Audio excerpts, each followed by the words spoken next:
உதயநிதி ஸ்டாலின் அவர்கள் வந்து துணை முதல்வராகவோ இல்லை வருங்கால முதல்வராகவோ வரதுக்கு நாங்கள் எதிர்ப்பு தெரிவிக்கிறோம். ஒரு மினிஸ்டர் ஆன் டிவி ரெக்கார்ட்ல சொல்லுங்களேன் பார்ப்போம்.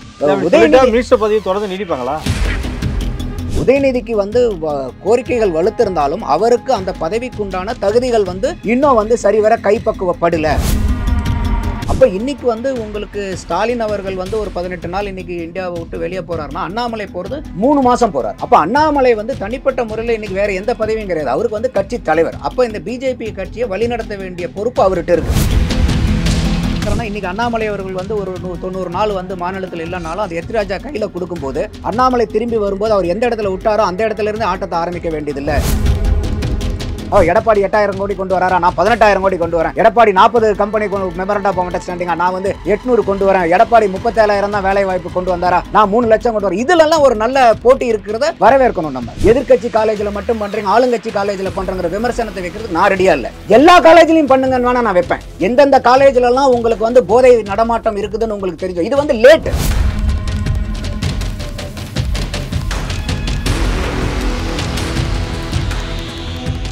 ரியல் ஒன் நேர்களுக்கு வணக்கம். இன்றைய நேர்களுக்காக நம்முடன் இணைகிறார் அரசியல் விமர்சகர் திரு நந்தகுமார் அவர்கள். வணக்கம் சார். வணக்கம் அறிகிறேன். அமெரிக்கா சென்றுள்ள முதல்வர் அவர்கள் 6 கம்பெனி கிட்ட ஒரு புரிந்துணர்வு கைதாகியிருக்குன்னு சொல்லிட்டு ஒரு 900 கோடியை வந்து முதல் நாளிலேயே கணக்கு அமைச்சிருக்காங்க.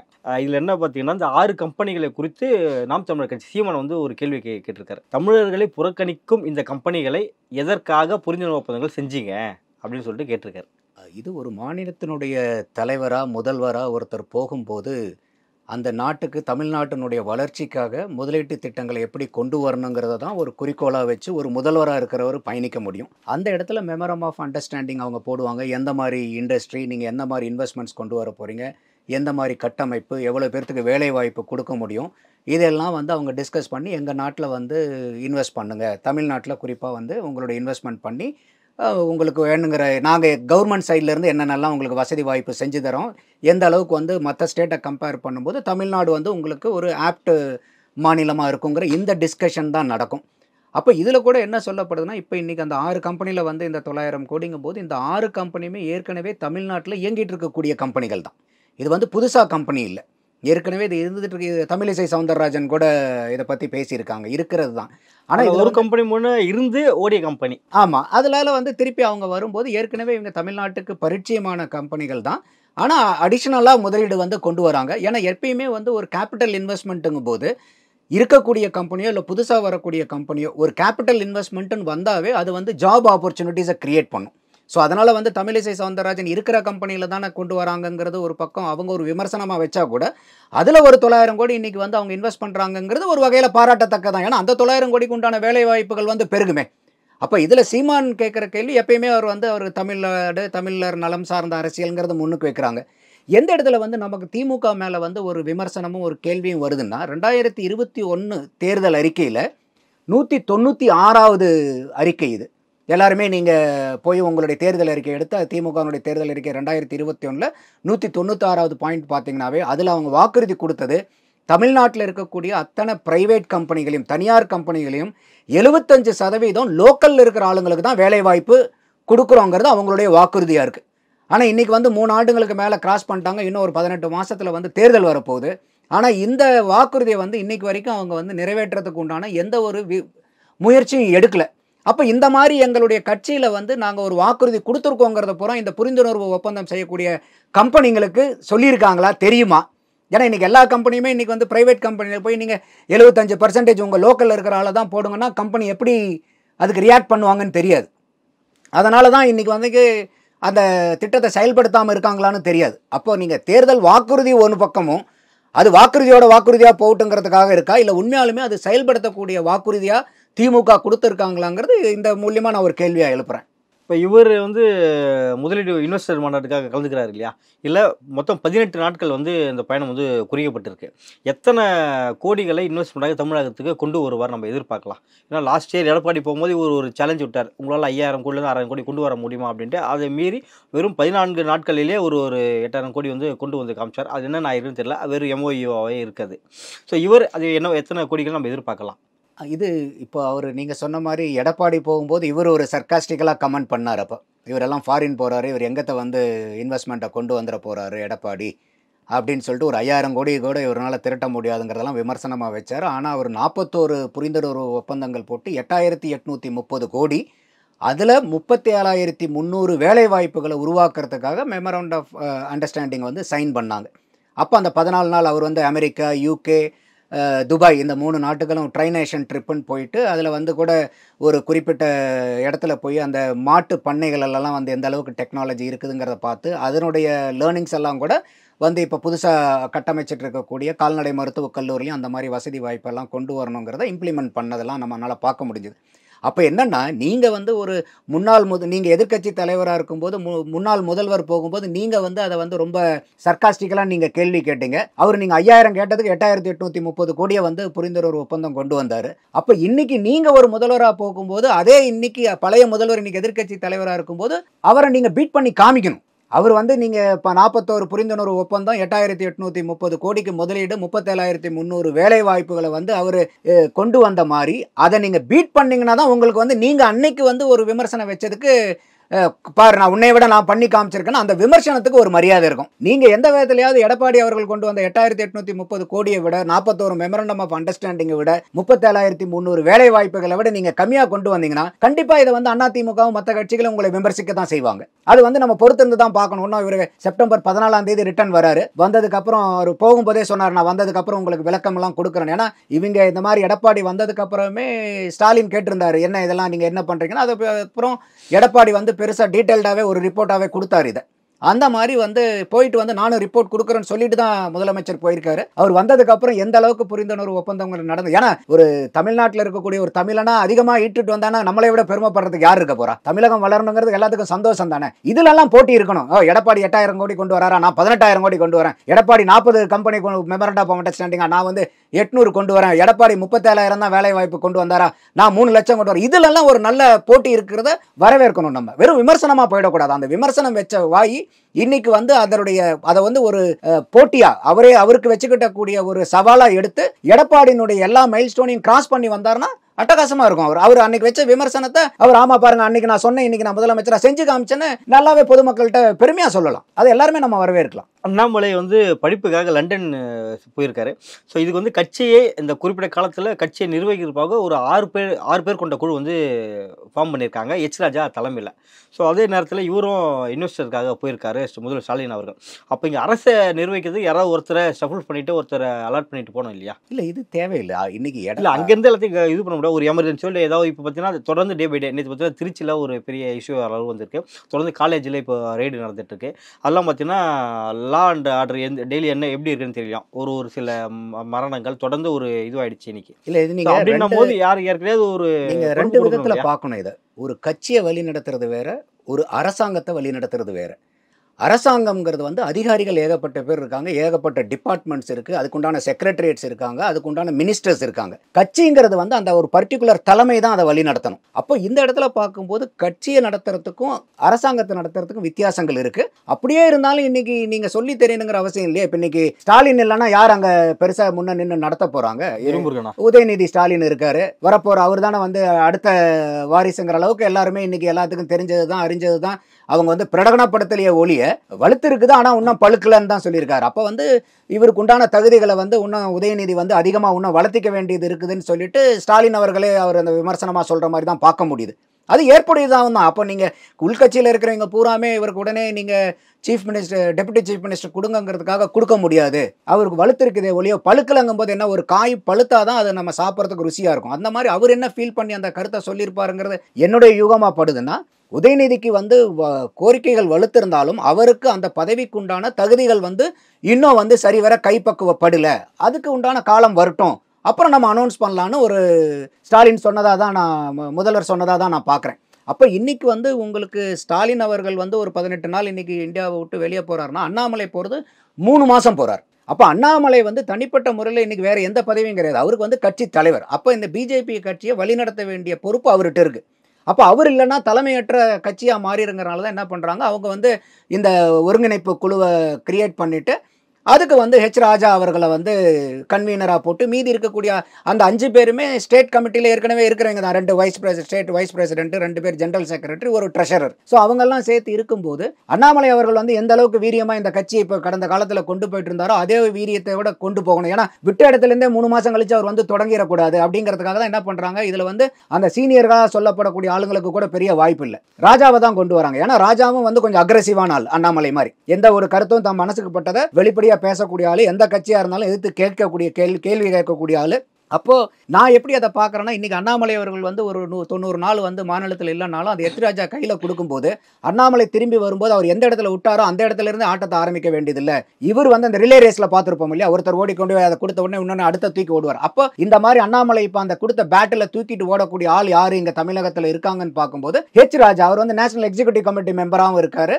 பிஜேபியினுடைய வளர்ச்சிக்கு பெரிய அளவுக்கு தமிழ்நாட்டில் கஷ்டப்பட்ட ஆளுகள் அவரும் ஒருத்தர், நிறைய பேர் பண்ணியிருக்காங்க, அவரும் ஒருத்தர். அதோட வந்து RSS சித்தாந்தங்கள்லாம் RSS பின்புலம் அதிகமாகவே அவர் ராஜாவுக்கும் இருக்கிறனால அவர் வந்து இந்த இடத்துல கன்வீனரா போடுறாங்க. அப்போ இவர் அண்ணாமலை விட்டுட்டு செல்றக்கூடிய பணியை வந்து இவரும் அந்த கமிட்டியும் துரிதமா செயல்படுத்தி கொண்டு போவாங்க அப்படிங்கிற ஒரு நம்பிக்கையில அண்ணாமலையினுடைய கன்சல்டேஷன் பேர்லையும் மேலிடத்து பிஜேபியின் பேர்ல தான் இந்த கமிட்டி அமைக்கப்படுது. ஏன்னா ஒரு மாநிலத்தினுடைய தலைவருடைய அனுமதி இல்லாம இந்த கமிட்டி அவங்க பண்ண மாட்டாங்க, ஒரு சென்ட்ரல்ல இருக்கக்கூடிய பார்ட்டி. அப்ப இவங்களுடைய ஒப்பீனியனும் கேட்டிருப்பாங்க. ஏன்னா அதுலயே அவங்க அந்த சர்க்குலரை பார்க்கும் போதே மாநில தலைவருடைய கன்வேயர்னுடைய இந்த 2 பேர்த்தினுடைய வழிகாட்டுதல் படி தான் இந்த வந்து கமிட்டி நடைபெறும் அப்படிங்கிறத தெளிவாகவே அதில் சொல்லியிருக்காங்க. அப்போது நம்ம பார்க்குறது வந்து இன்னைக்கு கட்சிக்கு வந்து இன்னைக்கு அண்ணாமலை 90 நாள் போகும்போது அதுக்குண்டான ஏற்பாடுகள் செய்ய வேண்டியது கட்டாயம் ஒரு கட்சிக்கு. ஏன்னா இதுதான் வந்து அண்ணாமலை முதலே சொல்கிறார், நான் இந்த மாதிரி போகிறேன், என்னுடைய ஆப்சன்ஸில் வந்து ஒரு இன்சார்ஜ் மாதிரி இங்கே ஏதோ ஒன்று கிரியேட் பண்ணுங்கன்னு இவர் தான் வந்து அங்கே ரெக்வெஸ்ட் வைக்கிறார் மேலெடுத்து பிஜேபியில்.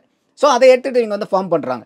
இப்போ ஸ்டாலின் அவர்கள் போயிருக்கிறது வந்து ஒரு 14 நாள் 18 நாளுங்க போகுது. அதுக்காக வந்து ஒரு துணை முதல்வரையோ அதுக்காக ஒரு அடிஷ்னல் சீஃப் மினிஸ்டரையோ அப்பாயிண்ட் பண்ணுங்கிற அவசியம் இல்லை. ஏன்னா அதுக்காக தான் டிபார்ட்மெண்ட்ஸ் இருக்குது, செக்ரட்டரி இருக்காங்க, மினிஸ்டர்ஸ் இருக்காங்க. அப்போ அவங்களுக்குலாம் வேறு என்ன வேலை?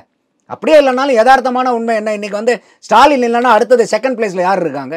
அவங்க கட்சியை பொறுத்த வரைக்கும் இன்னைக்கு உதயநிதி தான். சொல்லி தான் புரிய வேணும், சொல்லி புரியணுங்கிற அவசியம் இல்லையா? இன்னைக்கு வந்து யாராவது வெளிப்படையாகவே பேசுவோமே, யாராவது இன்னைக்கு வந்து திமுகவில் இருக்கிற மினிஸ்டர் வந்து யாரையாவது டிவிக்கு ஸ்க்ரீனில் வந்து இல்லை நாங்கள் வந்து உதயநிதி ஸ்டாலின் அவர்கள் வந்து துணை முதல்வராகவோ இல்லை வருங்கால முதல்வராகவோ வரதுக்கு நாங்கள் எதிர்ப்பு தெரிவிக்கிறோம் ஒரு மினிஸ்டர் ஆன் டிவி ரெக்கார்டில் சொல்லுங்களேன் பார்ப்போம். அவங்க தான் மினிஸ்டர் பதவி தொடர்ந்து நீடிப்பாங்களா?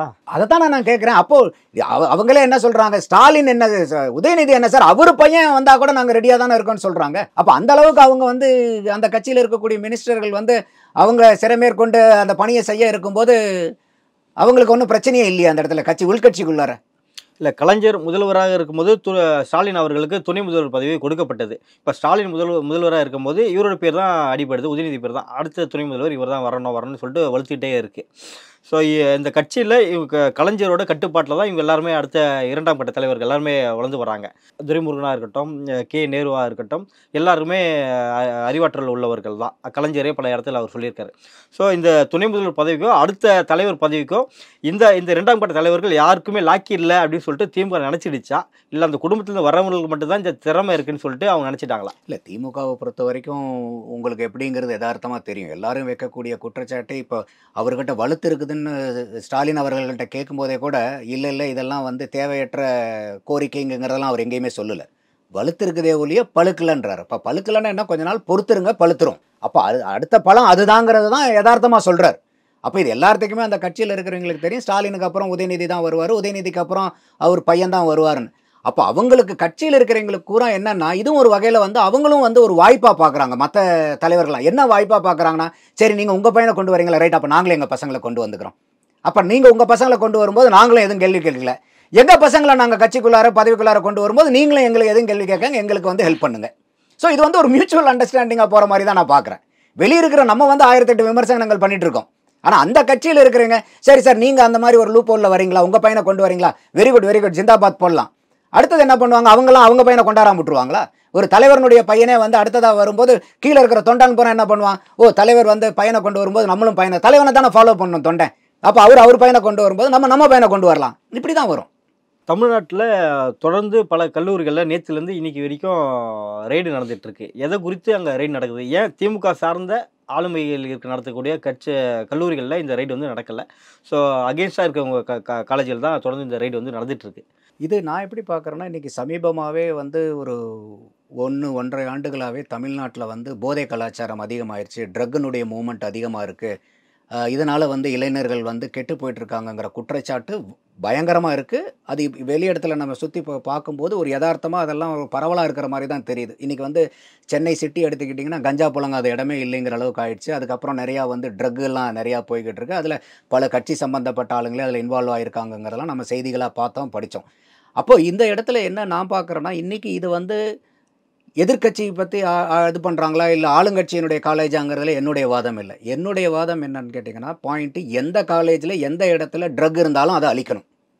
யார் வீட்டில் இருந்தாலும் அதை அழிக்கணும். எந்த கட்சிக்காரன் வச்சுருந்தாலும் அதை அழிக்கணும். ஏன்னா இன்றைக்கி வந்து போதைங்கிறது வந்து சாதாரணமாக வந்து ஒரு மப்பு போட்டுட்டு அப்படியே கீழே குப்புற விழுந்து கிடக்கிறது இல்லை. இன்றைக்கி வந்து இந்தியாவினுடைய நம்ம பலம்னு சொல்கிறதே இளைஞர்களை தான் பலம்னு சொல்கிறோம். ஒரு 40% மக்கள் தொகை வந்து நம்ம இளைஞர்களுடைய பட்டாளம் இருக்குதுன்னு சொல்கிறோம். அந்த ஒரு 15 வயசுலேருந்து 29, 30 வயசுக்குள்ளார இருக்கிற ஆளுங்களுடைய பாப்புலேஷன் நமக்கு 40%. மற்ற எந்த நாடுகளை கம்பேர் பண்ணும்போது இந்தியா வந்து இன்னும் அதிகமாக துரிதமாக வளர்கிறதுக்கு ஏதுவாக இருக்கிறதுக்கு உண்டான அடிப்படை காரணமே என்ன சொல்கிறோம், இளைஞர்கள் அதிகமாக இருக்கக்கூடிய நாடுன்னு. அதே தான் நம்மளுடைய தமிழ்நாட்டுக்கும் பொருந்தும். ஏன்னா நம்ம ஒரு மாநிலமாக பார்க்கும்போது அதே ரேஷியோவை நம்ம தமிழ்நாட்டுக்கும் அப்ளை பண்ணலாம்.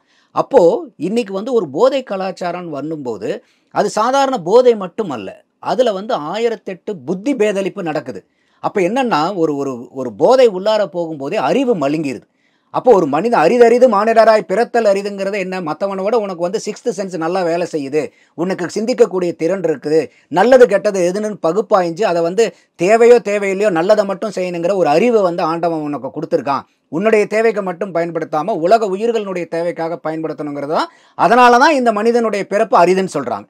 அப்படி இருக்கும்போது இந்த போதைக்கு வந்து நம்ம போய் அடிமையாகும் போது முதல்ல வந்து புத்தியே மழுங்கிரும். அப்புறம் எங்கே போய் நம்ம மனுஷன் அப்போ மிருகமாயிரும். அதனால தான் பார்க்குறோம் இன்றைக்கி எத்தனை பலாத்கார நிகழ்வுகள் நடக்குது, எத்தனை காலேஜில் இன்றைக்கி எந்தெந்த மாநிலத்தில் எந்தெந்த வீட்டில் எவ்வளோ ஒரு குழந்தைங்களை சின்ன 4 வயசு குழந்தைங்களை கற்பழிக்கிறதுலேருந்து இந்த மாதிரி ஒரு அறிவு இழந்து மிருகங்கள் கூட செய்ய தயங்கக்கூடிய செயல்களை மனிதன்னு சொல்லிக்கிறவன் செஞ்சுட்டு இருக்கான். அது ஒரு பக்கம். ரெண்டாவது, நீங்கள் ஒரு போதையில் இருக்கும்போது நீங்கள் உடம்பு டயர்டாக இருந்தீங்கன்னாவே உங்களால் வேலை பார்க்க முடியாது. அப்போ நீங்கள் போதையில் இருந்தீங்கன்னா எப்படி வேலை பார்க்க முடியும்? அப்போ இந்த போதையில் இருக்கும்போது உங்களால் வந்து ஒரு நீங்கள் செய்யக்கூடிய வேலையை ப்ரொடக்டிவாக ஒர்க் பண்ண முடியாது. அப்போது நீங்கள் என்ன ஆகுனா உங்களுடைய உற்பத்தி திறன் குறைஞ்சு போகும். நீங்கள் எந்த வேலை, நீங்கள் இப்போ ஒரு டிவி இன்டர்வியூ எடுக்கிறவராக இருந்தீங்கன்னா உங்களுக்கு டிவி இன்டர்வியூ என்ன எடுக்கணுங்கிறதே உங்களுக்கு புத்தி வேலை செய்யாது. இதே வந்து ஒருத்தர் வந்து ஆஃபீஸில் போய் உட்காந்துருக்காருன்னா ஆஃபீஸில் போய் அவர் என்னத்தை வேலை பார்ப்பார்?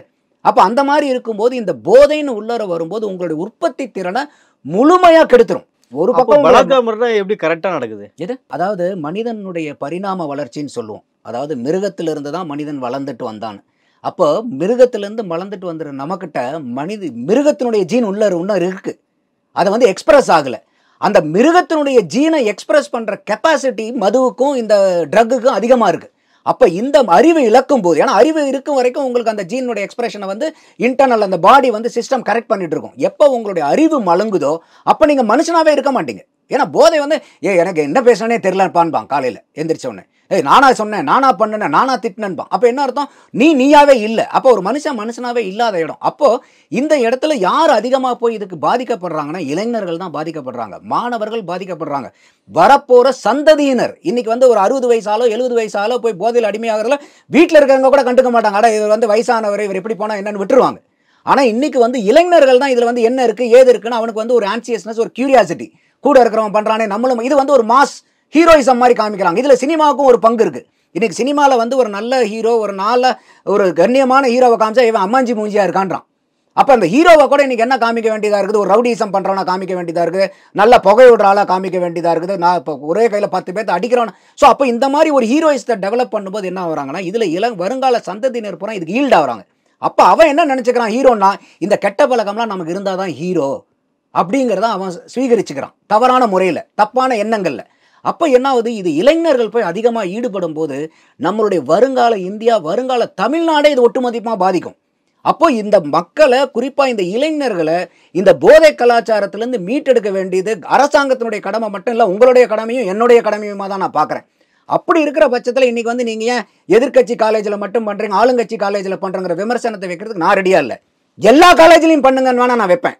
ஏன் நீங்கள் அந்த காலேஜில் மட்டும் பண்ணுங்க, இல்லை ஆளுங்கட்சிக்கு நடத்த இருக்கக்கூடிய காலேஜ் அதுலேயும் செய்யுங்க, எல்லா காலேஜ்லையும் நடத்துங்கன்றேன் நான். இதை எந்தெந்த காலேஜ்லலாம் உங்களுக்கு வந்து போதை நடமாட்டம் இருக்குதுன்னு உங்களுக்கு தெரிஞ்சோம். இது வந்து லேட்டு. இப்போ இவங்க செய்யறது வந்து காலம் கடந்த நடவடிக்கை. ஏன்னா பல காலேஜ் நமக்கு சென்னையில் இருக்கக்கூடிய எந்த காலேஜில் ட்ரக் விசாரிக்குங்கிறது அந்த காலேஜில் படிச்சுட்டு வந்த ஒரு 10 மாணவர்கள் கேட்டிங்கன்னா ஈஸியாக கண்டுபிடிச்சிடலாம். அப்போ இன்னைக்கு முக்குக்கு இன்னைக்கு விநியோகங்கள் நடந்துட்டு இருக்கு. அப்போ இது வந்து பெட்டர் லேட் தேன் நெவர்ங்கிற மாதிரி காலம் கடந்த நடவடிக்கையாக இருந்தாலும் அட்லீஸ்ட் நடவடிக்கை எடுக்கிறாங்களேன்னு எனக்கு ஒரு வகையில் சந்தோஷம். ஆனால் இது வந்து நீங்கள் சொல்கிற மாதிரி வெறும் எதிர்க்கட்சி காலேஜுக்கு மட்டும் அவங்கள ஒரு பயப்படுத்துறதுக்காக இல்லை அவங்கள ஒரு ஷேக் பண்ணுறதுக்காக மட்டும் இந்த நடவடிக்கை இருந்துடாமல் இது ஒரு நல்ல நடவடிக்கையாக துரிதமான நடவடிக்கையாக ஒவ்வொரு காலேஜ் ஒவ்வொரு எங்கெல்லாம் உங்களுக்கு வந்து ட்ரக்கு புழங்குதுங்கிற ஒரு தகவல் வருதோ, அந்த சந்தேகங்கள் வருதோ, உங்களுக்கு வந்து இன்ஃபர்மேஷன் வருதோ, எல்லா இடத்துலையும் நீங்கள் இதை ரைட் பண்ணுங்கிறத என்னுடைய கோரிக்கை. தமிழ்நாடு மட்டும் இல்லை, இந்தியாவில் ஒட்டுமொத்தமாக இளைஞர்களை போதை கலாச்சாரத்திலிருந்து வெளியே கொண்டு வர வேண்டியது இன்றைய தேதியில் நமக்கு முழு முதற் கடமை. அப்போ அந்த இளைஞர்களை நம்ம நல்வழிப்படுத்தினா மட்டும்தான் மாநிலமாகட்டும் நாடாகட்டும் வளர முடியும். அப்போ அந்த இளைஞர்கள் எக்காடு கட்டு போனான்ட்டு என்ன நமக்கு காசு வந்தால் போதும் கல்லாக்குங்கிற மாதிரி நினச்சாங்கன்னா நாடு வந்து ரொம்ப ரொம்ப கஷ்டத்தில் போயிடும், மாநிலமும் ரொம்ப கஷ்டத்தில் போயிடும். அப்போ எல்லா ஆட்சியாளர்களும் எப்படி வந்து இன்னைக்கு தீவிரவாதத்துக்கு வந்து ஜாதி இல்லையோ, மொழி இல்லையோ, கட்சி இல்லையோ, எந்த விதமான பேதமும் இல்லாமல் எல்லாரும் ஒரே குரலில் தீவிரவாதத்தை எதிர்க்கிறோமோ, அதே மாதிரி இந்த போதை கலாச்சாரத்தையும் கட்சி சார்பு இல்லாமல், ஜாதி சார்பு இல்லாமல், மத சார்பு இல்லாமல், இந்த மாநிலம் அந்த மாநிலங்கிறது இல்லாமல் தீவிரவாதத்தை எதிர்க்கிறத விட அதிகமாக நம்ம போதை கலாச்சாரத்தை எதிர்க்க வேண்டி கட்டாயத்தில் இருக்கும். அந்த இளைஞர்களை இந்த போதையிலிருந்து வெளியே கொண்டு வர வேண்டியது நான் சொன்ன மாதிரி ஒவ்வொருத்தருடைய கடமையாகவும் நான் பார்க்குறேன். நடப்பு அரசியல் பல்வேறு கருத்தில் மிக்க நன்றி. நன்றி ஹரி.